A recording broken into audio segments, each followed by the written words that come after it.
Grand C, les fins de non-recevoir. Nous avons étudié précédemment les différents moyens de défense que constituent les défenses au fond, les exceptions de procédure. Reste à envisager la troisième et dernière catégorie, les fins de non-recevoir. Et pour ce faire, il faut commencer par déterminer, préciser la notion. Premièrement, la notion.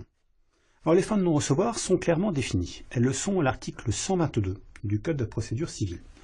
Constitue une fin de non-recevoir, nous dit le texte, tout moyen qui tend à faire déclarer l'adversaire irrecevable en sa demande, sans examen au fond, pour défaut du droit d'agir, tel le défaut de qualité, le défaut d'intérêt, la prescription, le délai préfixe, la chose jugée.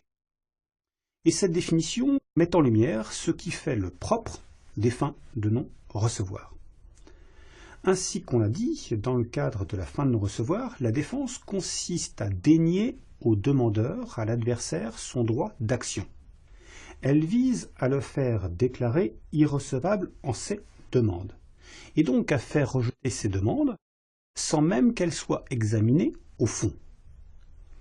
Par conséquent, on va retrouver naturellement parmi les fins de non-recevoir le défaut d'intérêt, le défaut de qualité, l'expiration d'un délai de prescription, l'expiration d'un délai de forclusion, toute condition d'existence, avons-nous dit, de l'action en justice. À cela, le texte ajoute l'autorité de la chose jugée. Mais il résulte de la lettre même du texte, qui visiblement est simplement énonciatif, et bien que la liste qu'il donne des fins de non-recevoir n'est pas limitative, qu'il existe d'autres fins de non-recevoir en dehors de l'énumération de ce texte. Et par exemple, la Cour de cassation a admis par un arrêt bien connu de chambre mixte du 14 février 2003 que les parties pouvaient créer volontairement, conventionnellement, une fin de non-recevoir, la fin de non-recevoir qui résulte de la clause de conciliation ou de médiation obligatoire préalablement avant l'introduction d'une instance. La qualification qu'on a donnée à tort ou à raison, la Cour de cassation, est celle de fin de non-recevoir, ce qui montre deux choses. D'une part, que la liste de l'article 122 n'est pas limitative, et d'autre part, que les parties ont le pouvoir, dans une certaine mesure, de créer par leur volonté des fins de non-recevoir nouvelles. Dans le Code de procédure civile lui-même, on retrouve d'autres fins de non-recevoir qui ne sont pas envisagées à l'article 122 et qui en sont pourtant sans conteste. Et par exemple, le désistement d'action, qui est le fait pour un plaideur de renoncer à son droit d'action, à ne pas confondre avec le désistement d'instance.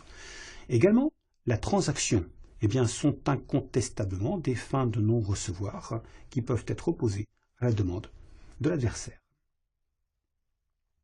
La jurisprudence a dit plus récemment qu'il en est encore de même d'autres situations procédurales. Et par exemple, elle a qualifié de fin de non-recevoir l'atteinte à une immunité de juridiction.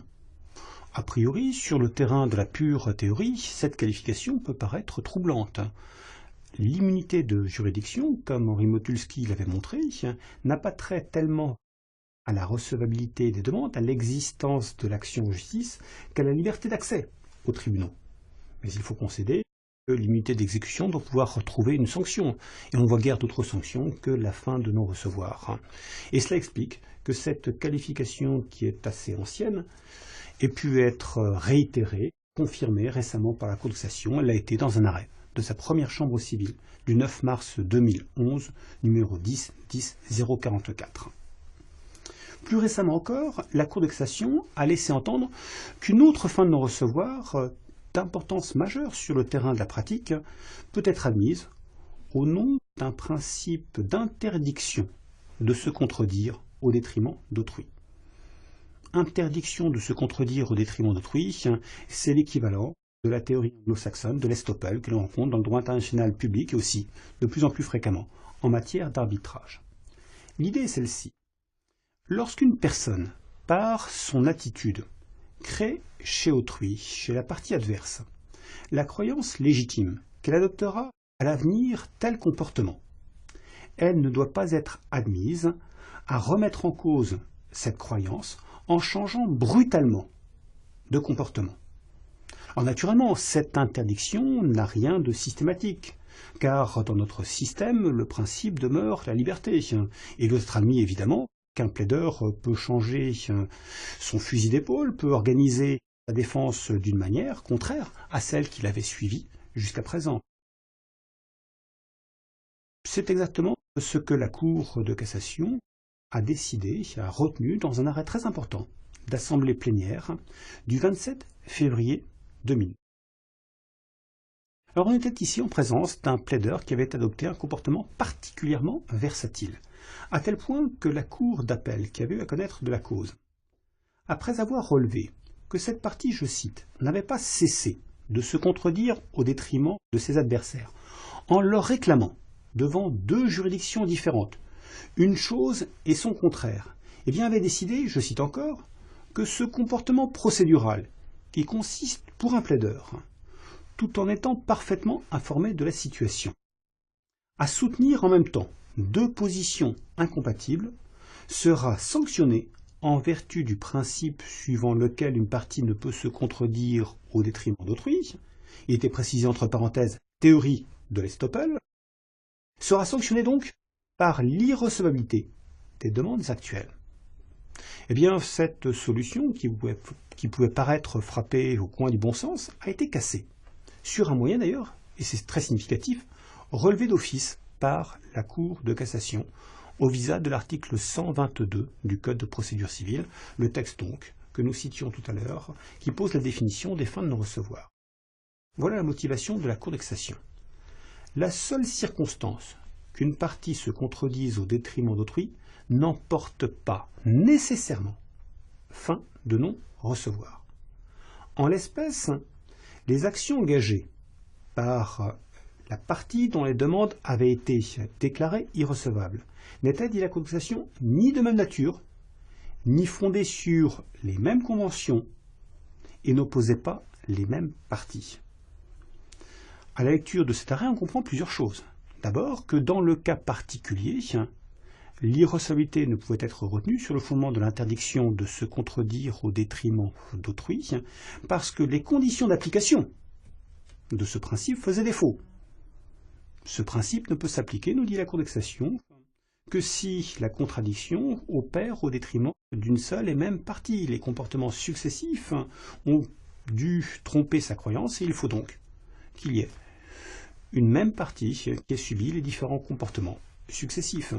Il faut qu'elle se rapporte à une même convention. Il faut que les demandes soient de même nature, dit la Cour de cassation. Autrement dit, un encadrement très rigide, très strict de ce principe de l'interdiction de se contredire au détriment d'autrui. Mais derrière les faits de l'espèce, on comprend aussi, et c'est cela le message le plus important de cet arrêt, que la Cour de cassation n'est absolument pas hostile à l'application dans d'autres circonstances de ce principe. Elle admet le principe de la sanction par l'irrecevabilité de l'interdiction de se contredire au détriment d'autrui sur le terrain de la théorie et non pas dans le cas particulier. Et c'est d'ailleurs ce que plusieurs arrêts sont venus confirmer ultérieurement. On dispose de plusieurs arrêts à ce jour de la Cour de cassation qui ont fait des applications positives du principe de l'interdiction de se contredire au détriment d'autrui en procédure civile, au-delà même de la question de l'arbitrage ou des relations internationales. Un arrêt de la Chambre commerciale du 20 septembre 2011, numéro 10-22-888, en donne une bonne illustration. Alors en l'espèce, une société étrangère et sa filiale française avaient agi en contrefaçon contre deux autres sociétés.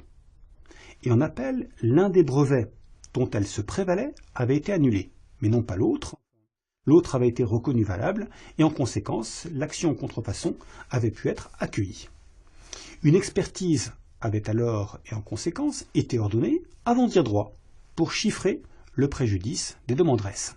On était en somme en présence de ce qu'on appelle un jugement mixte. Sur pourvoi, l'arrêt d'appel avait été toutefois cassé, en ce qu'il avait déclaré nul le premier brevet. Saisi sur renvoi, en présence d'une troisième société qui avait été appelée en intervention forcée par suite de la fusion-absorption d'une des sociétés défenderesses, eh bien la Cour d'appel de Paris avait partiellement fait droit à l'action en contrefaçon, mais avait déclaré une partie des demandes irrecevables comme ayant été formées contre la société intervenante, au motif qu'elle n'avait pas la personnalité juridique à l'époque de l'instance et que cette irrégularité procédurale avait sa source dans un défaut de vigilance des sociétés demanderesses. C'est sur ce point précisément que la cassation est ensuite intervenue.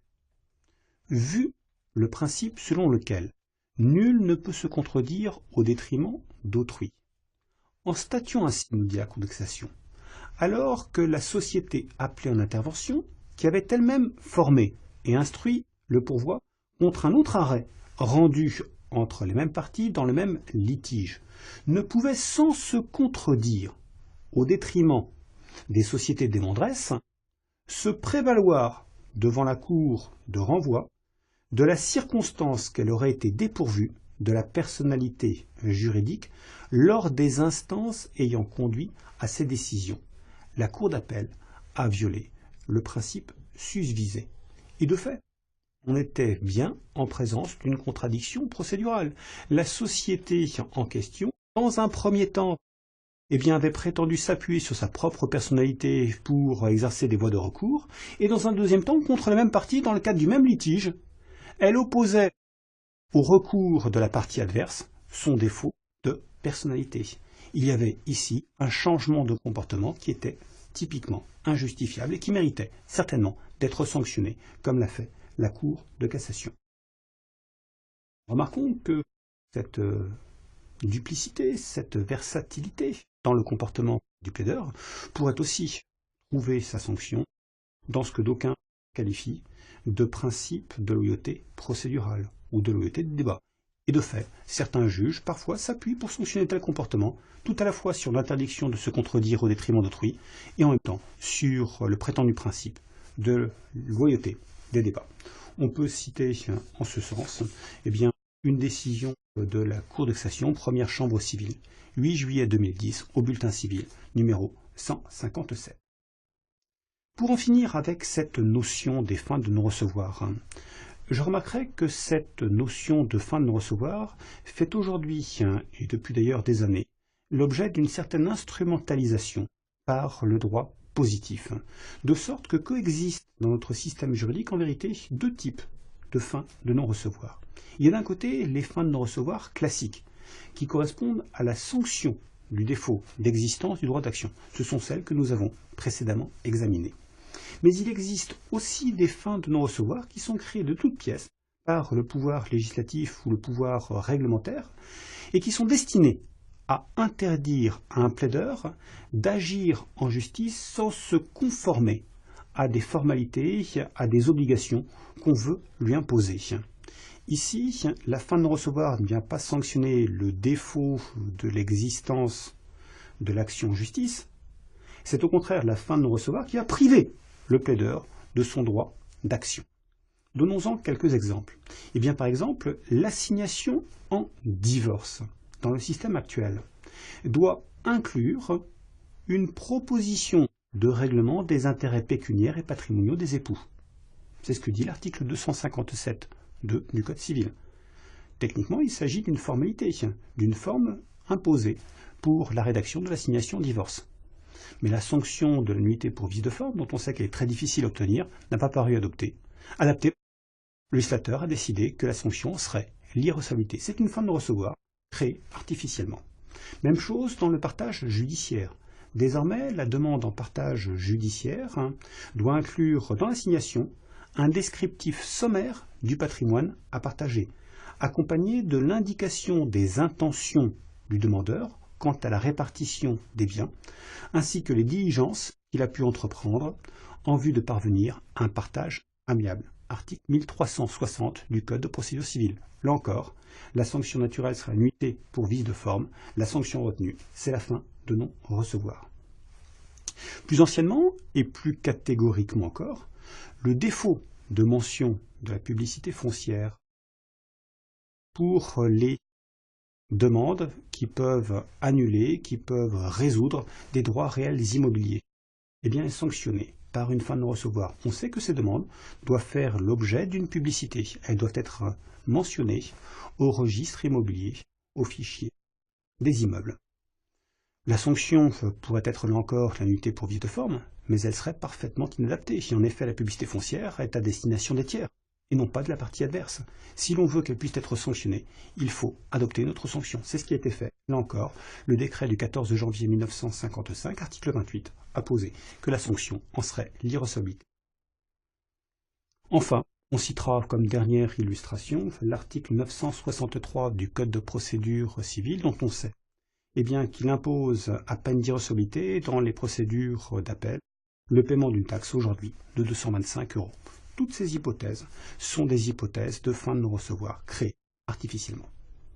Ceci étant dit, les unes et les autres obéissent au même régime pour l'essentiel. Deuxièmement donc, le régime. Alors le régime des fins de non-recevoir est beaucoup plus favorable que celui des exceptions de procédure, en tous les cas, des exceptions de nullité pour vice de forme.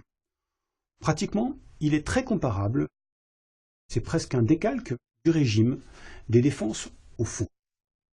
Les fins de non-recevoir doivent en effet être accueillies sans que celui qui les invoque ait besoin de justifier d'un grief particulier, et alors même que l'irrecevabilité ne résulterait d'aucune espèce de disposition textuelle expresse. Article 122 du Code de procédure civile. Elles peuvent aussi être invoquées en tout état de cause, sauf la possibilité pour le juge de condamner à dommages et intérêts le plaideur qui les invoquerait tardivement dans une intention dilatoire. Article 123 du Code de procédure civile.